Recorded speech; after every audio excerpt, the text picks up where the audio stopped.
Legs are shaking, hands are aching. Head is pounding, the back. Hey guys, this is Paul Whitehorn with Dent Repair USA. I am a professional paintless dent repair technician. And if you ever get a dent on your vehicle and you want it removed, you might find yourself trying to get quotes from different technicians and or trying to just figure out, if you can do it yourself or any number of things, anything that's related to paintless dent repair.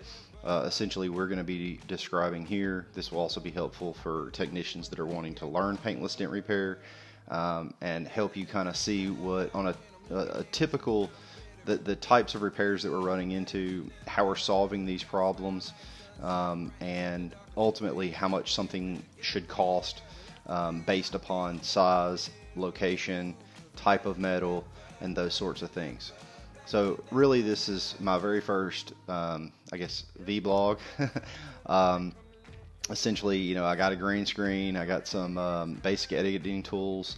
For a long time, I've always made my own websites, and I've always, made videos for other dent technicians and things like that. But I wanted to have some content on my website that really just kind of helped customers, not just my customers, but anybody who is in a situation where they have a dent on their vehicle and they want to get it repaired. So let's jump in. So this week, my first repair, I believe Monday, I had a fender flare on a GMC diesel, I believe it was Sierra 3500. Don't quote me on that. I know that it was a 19. And so as you can see here, you've got essentially a crease where, accidentally he hit one of these, the garbage cans, the plastic garbage cans, for the county, and it put a little crease as he was moving through it. And then also you have the nice, beautiful body line that's built there. And so all of that needed to be rebuilt. Dents don't just pop out. That never happens. That's a total myth. And so I just want to describe to you a little bit about how this repair was performed, and talk a little bit about pricing and things like that.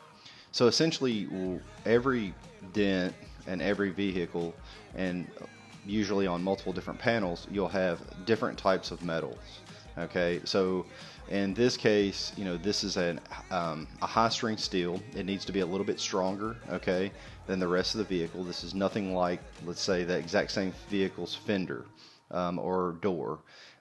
So this is a high strength steel, which is essentially an alloy of two compounds, which is going to be an aluminum compound, which is a lighter weight substance, and just your regular steel.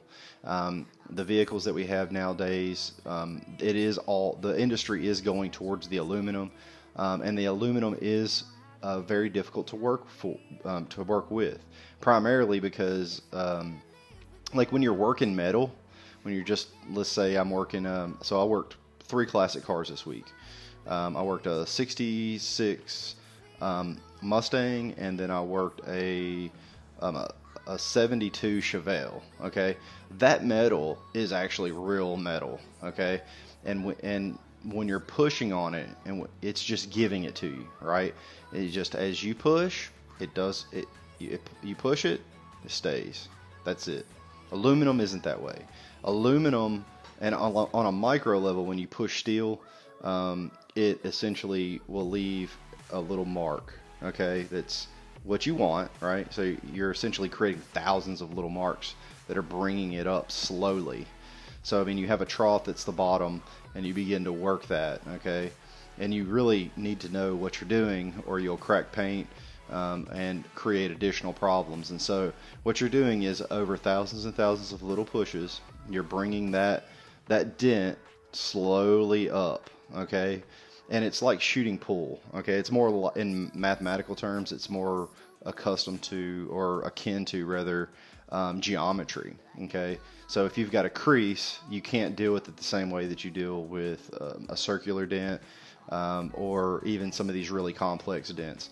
But the bottom line is, in this case, the first step was to do some glue pulling, which technically isn't the right answer on some applications that are similar to this, because what you don't want to do is you don't want to lock that crease up anymore. But since we had some initial wake and some initial bump that, once I got down on a micro level and could really see in the core of that dent, I saw that, the crease was fairly light. Okay, so it wasn't super duper sharp, but I wanted to get some of that to just kind of come out. And honestly, I didn't think it would give me anything, and it did. It gave me about, let me see, about 3 mils on that initial strike. Okay, so do dents just pop out? No, they don't. Can you get some movement with glue and suction cups and things like that? Sometimes. The problem with a lot of these products that are being sold to consumers is it's going to be a cure-all. Then you get it, and if you don't know what you're doing, you can really make a lot of errors. For example, let's say there's a little baby scratch in the bottom of your dent, right? And then you take you go on Amazon, you find one of these kits, you get that, you stick it on there, and you pull on it, right?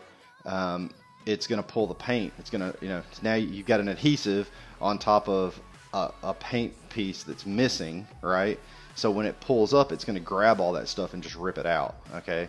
And that happens fairly frequently to customers who call me later and say, hey, I know you quoted me this. Is there anything you can do? And the answer is, I've got some different body shops that I'll send customers to in order to get the repaint done. And sometimes it's even still okay to go ahead and do the paintless dent repair as what we call a push to paint, where I can save the body time significantly. But let's get back to this repair. So essentially the first step here was actually to remove the crease out of the core, and then once I had the crease somewhere in the ballpark of around 65%, at least I had knocked the bottom out of it. Then I went back in and started working and forming the actual body line itself. And once I got the body line up, think of it as like putting on a tire. I don't know how automotive savvy you guys are, but okay, think of it like this. So you got a tire, you got nuts, right? So you put the tire back on. I assume the tire's off. You put the tire on, and then you essentially, you put the first bolt in. Well, you don't tighten that bolt all the way down, right? What you do is, you put all the bolts on, right, and you kind of slowly tighten them, okay, each one a little bit until you get them all, and then you finally just give it down. So that is, in this case, that's what needed to happen. So you can't just work the crease, work the line, work the bulk. It'll look horrible. You'll crack paint. It'll be a mess. All right. So, this really is, you got to finesse. You got to finesse on these. So, how I worked this dent, I began with some glue pulling. I got some Kekos, some 5-pound sled hammer, a good strong pull.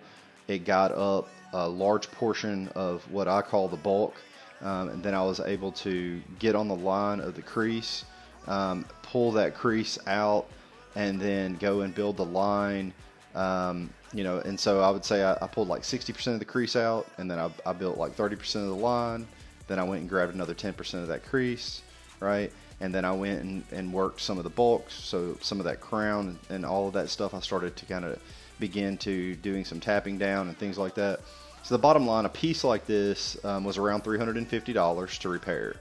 Now, a body shop price on that, which is not really how we gauge it. We're gauging it by the size, depth, type of metal, removal and reinstallation of parts, and all of those sorts of things. At the end of the day, this product came out 100% perfect. Customer was thrilled.